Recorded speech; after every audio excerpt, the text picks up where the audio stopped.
Olá! Hoje, a gente vai investigar um dos quebra-cabeças mais fascinantes da biologia molecular. A questão é a seguinte: por que alguns organismos que nós talvez consideremos mais simples podem ter um genoma muitas vezes maior que o de um ser humano? Vamos mergulhar no que realmente compõe o nosso DNA e descobrir por que, no mundo dos genomas, o tamanho pode ser algo bem enganoso. E para começar, vamos direto a um contraste que realmente chama a atenção. De um lado, temos o genoma humano, com seus 3 bilhões de pares de bases. Do outro, o peixe pulmonado, com um genoma absolutamente colossal de 130 bilhões de pares de bases. É isso mesmo, mais de 40 vezes maior que o nosso. Essa disparidade, por si só, já desafia qualquer intuição que a gente possa ter sobre complexidade biológica. Isso nos leva diretamente à pergunta que vai guiar toda a nossa análise de hoje. Existiria de fato uma relação entre o tamanho do genoma e a complexidade de um organismo, seja lá o que complexidade signifique nesse contexto? É isso que vamos investigar. Para dar início à nossa investigação, vamos primeiro formalizar esse mistério. Na ciência, ele tem um nome. É conhecido como o paradoxo do genoma. Bom, a primeira hipótese que parece lógica seria: genomas maiores devem ter mais genes. E, de fato, se olharmos para os organismos procariontes, como as bactérias, essa correlação é bem clara. O gráfico mostra uma tendência positiva muito forte. Quanto maior o genoma, maior o número de genes. Parece uma regra simples, não é? Pois é, mas essa lógica se desfaz completamente quando a gente passa para os eucariontes. Olha só essa tabela. O arroz tem um genoma quase 7 vezes menor que o humano, mas, por outro lado, possui um número estimado de genes que é maior. O nematóide C. elegans tem um genoma ainda menor, mas um número de genes muito próximo ao nosso. Fica claro que a correlação direta entre tamanho e número de genes simplesmente não se sustenta aqui.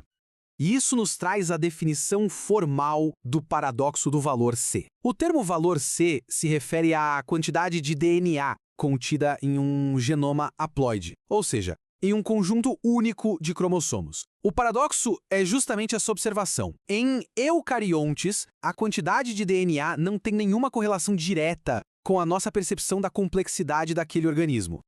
Então, se o número de genes que codificam proteínas não explica essa variação imensa, o que explica? A resposta está em outras partes do genoma. Vamos seguir as pistas que a própria estrutura do DNA nos oferece.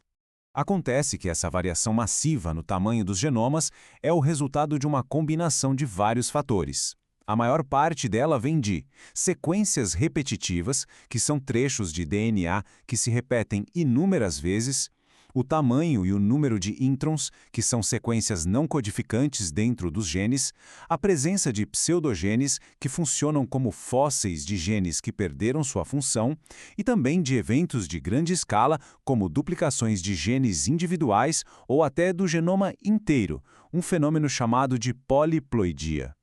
Vamos ver um exemplo prático: o axolote. O genoma dele é gigante, com 32 bilhões de pares de bases. E essa imensidão não se deve a um número maior de genes, mas sim a uma proliferação massiva de elementos genéticos móveis. Basicamente, são trechos de DNA capazes de se copiar e colar em outras partes do genoma. No axolote, um tipo específico, o retrotransposon, se acumulou principalmente nos introns e nas vastas regiões entre os genes, inflando o genoma. E o peixe pulmonado que a gente viu no começo é um caso ainda mais extremo. Cerca de 90% do seu genoma colossal de 130 bilhões de pares de bases é composto por sequências repetitivas. E é importante dizer que, embora muitas dessas sequências não codifiquem proteínas diretamente, hoje a gente sabe que elas podem desempenhar papéis estruturais e regulatórios absolutamente cruciais no funcionamento da célula. Além do acúmulo de sequências repetitivas, existe outro mecanismo evolutivo extremamente poderoso que ajuda a expandir e a remodelar os genomas ao longo do tempo: a duplicação. Um estudo que foi um verdadeiro marco na área, publicado na revista Nature em 2004, analisou o genoma do baiacu. E por que o baiacu? Porque ele tem um genoma bem compacto, o que facilita a análise. Esse estudo encontrou evidências muito claras de um evento de duplicação do genoma inteiro na linhagem dos peixes teleósteos. E o mais interessante é como os cientistas conseguem visualizar isso. O que estamos vendo aqui é um mapa de sintenia conservada. Esse nome complicado se refere à preservação da ordem dos genes em cromossomos de diferentes espécies. Basicamente, ele compara os cromossomos do baiacu e de humanos. Cada bloco colorido representa uma região com genes que têm uma origem evolutiva em comum. A organização desses blocos nos permite rastrear a história de duplicações e rearranjos desde o nosso ancestral comum. As conclusões do estudo com Baiacu foram importantíssimas. Primeiro, ele confirmou uma duplicação do genoma que foi específica dos peixes. Segundo, ajudou a reconstruir como seria o genoma do ancestral de todos os vertebrados. E talvez o mais importante, demonstrou um princípio fundamental da evolução.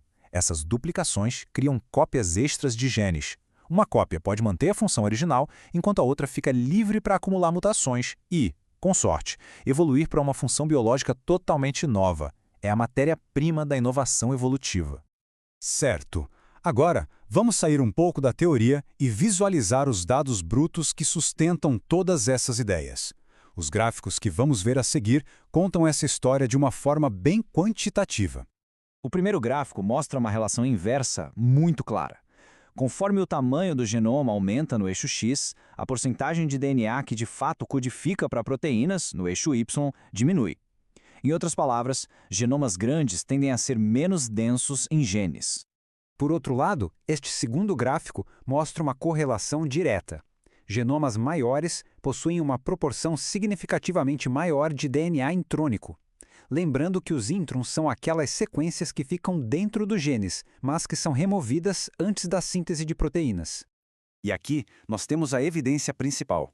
Este gráfico demonstra a fortíssima correlação positiva entre o tamanho total do genoma e a proporção de sequências repetitivas.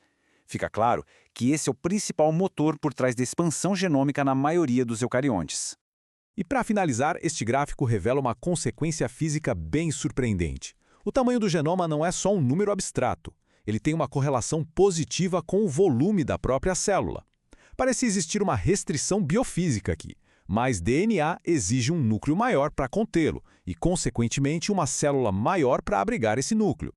Toda essa investigação que fizemos nos força a voltar à nossa pergunta inicial e a repensar o que a gente realmente entende por complexidade no contexto da biologia. O problema fundamental é que a própria palavra complexidade é ambígua. Ela é usada de maneiras completamente distintas em diferentes campos da ciência e não existe uma definição única que seja universalmente aceita por todos. Na tentativa de criar uma medida mais objetiva, alguns pesquisadores recorreram à teoria da informação, desenvolvida por Claude Shannon lá nos anos 40. Pense numa sequência.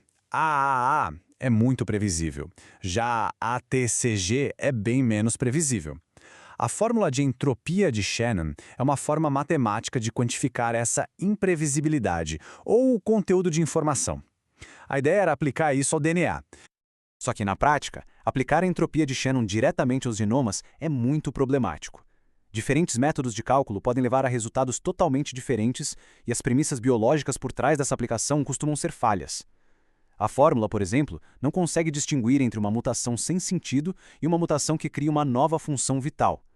No fim das contas, a biologia raramente se encaixa de forma perfeita em modelos matemáticos puros.